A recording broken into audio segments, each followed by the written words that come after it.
kami akan menjelaskan materi tentang kaidah pencacahan. Dalam kaidah pencacahan, yang pertama kita akan menjelaskan tentang faktorial.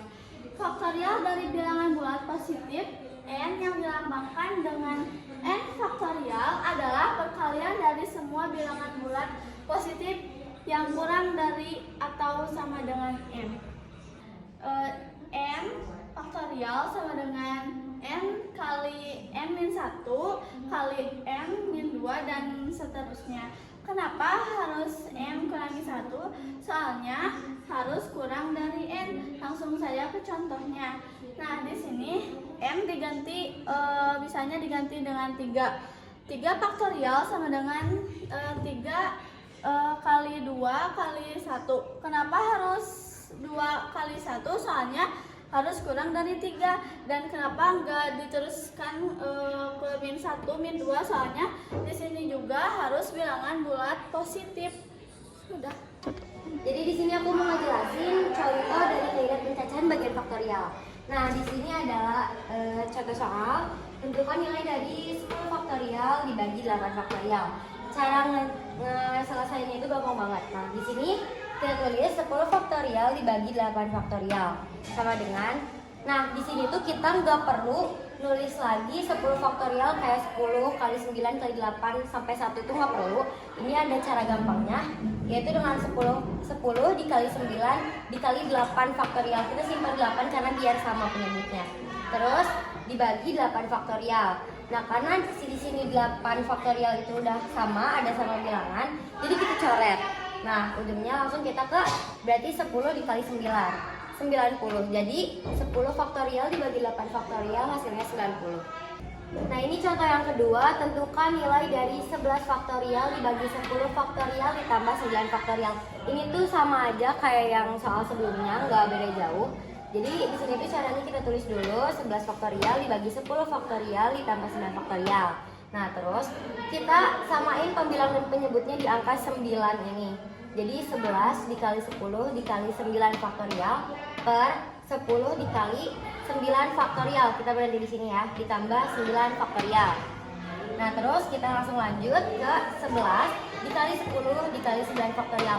Ini untuk bawahnya itu kita keluarin 9 faktorial ini jadi 10 tambah 1. Dari mana 1? 1 itu dari sini dikali 9 faktorial. Nah, terus kita tulis lagi 10 tambah 1 kan 11 ya.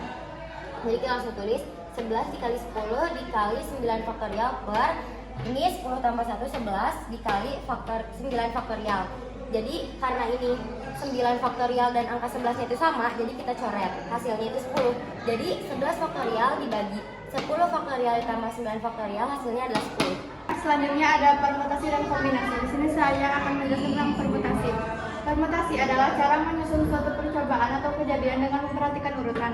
Ingat, permutasi yang berhenti, perhatikan urutan. Contohnya pada kasus AB beda dengan BA. Contoh pada bilangan 13 beda dengan 31 meskipun angka penyusunnya sama. Di sini ada permutasi R unsur dan N unsur yang tersedia dapat dituliskan P seperti ini atau seperti ini atau seperti ini dengan R kurang dari sama dengan N.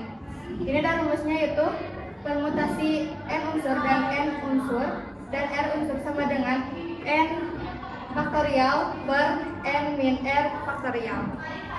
Jadi dalam contoh soal permutasi yang pertama adalah misalnya dalam suatu organisasi akan dipilih seorang ketua, seorang sekretaris, dan seorang bendahara dari 7 orang calon yang memenuhi kriteria.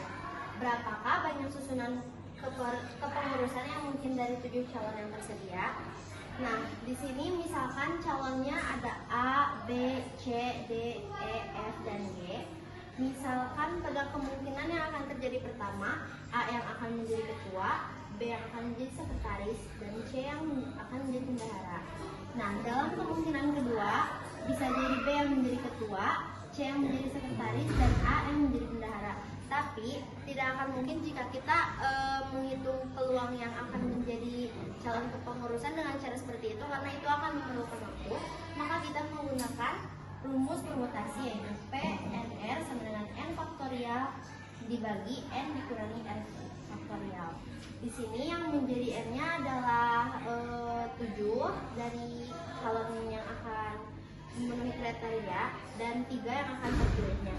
Di sini jadi P 73 sama dengan 7 faktorial dibagi 7 dikurangi 3 faktorial sama dengan 7 faktorial per 4 faktorial. Lalu kita jabarkan 7 dikali 6 dikali 5 dikali 4 faktorial. Mengapa hanya sampai 4 faktorial? Karena menyesuaikan dengan penyebutnya agar bisa sama-sama dibagi. Lalu kita akan mencoret 4 faktorial ini. Nanti akan jadinya 7 dikali 6 dikali 5, maka hasilnya adalah 210 peluang yang akan terjadi. Selanjutnya, di kaidah penjajahan ada kombinasi. Kombinasi adalah cara menyusun suatu percobaan atau kejadian tanpa memperhatikan urutan. Jadi, kombinasi adalah sebaliknya dari permutasi. Di kombinasi AB sama dengan BA. Banyak kombinasi R unsur dari N unsur yang tersedia dapat dituliskan CNR atau NCR atau C dalam kurung NR dengan R kurang dari sama dengan N. Dan ini adalah notasi untuk kombinasi. Dan rumusnya, kombinasi N unsur kita bawa dengan R unsur sama dengan N faktorial bagi dalam kurung N kurang R faktorial dikali R faktorial. Di sini aku akan memberikan contoh soal dari kombinasi. Sebuah pertemuan dihadiri oleh 10 orang. Jika setiap orang saling berjabat tangan satu sama lain, berapa banyak jabat tangan yang terjadi? Kita jadi misalkan, ini tangan A berjabat tangan dengan B. Maka akan sama halnya dengan B berjabat tangan dengan A. Maka AB sama dengan BA. Kenapa sama aja? Karena kita tidak memperhatikan urutan. Beda dengan permutasi. Lanjut, kita membahas soal. Di sini kita tulis kombinasi dengan lambang C. Maka kita tulis 10. Kenapa 10? Karena di soal terdapat kata dihadiri oleh 10 orang. Dan 10 orang ini saling berjabat tangannya. Namanya berjabat tangan berarti ada 2 orang. Maka kita tulis 2 di bawahnya. Sama dengan kita tulis 10 faktorial dari jumlah orang yang dihadiri per 10 min 2. Kenapa 10 min 2?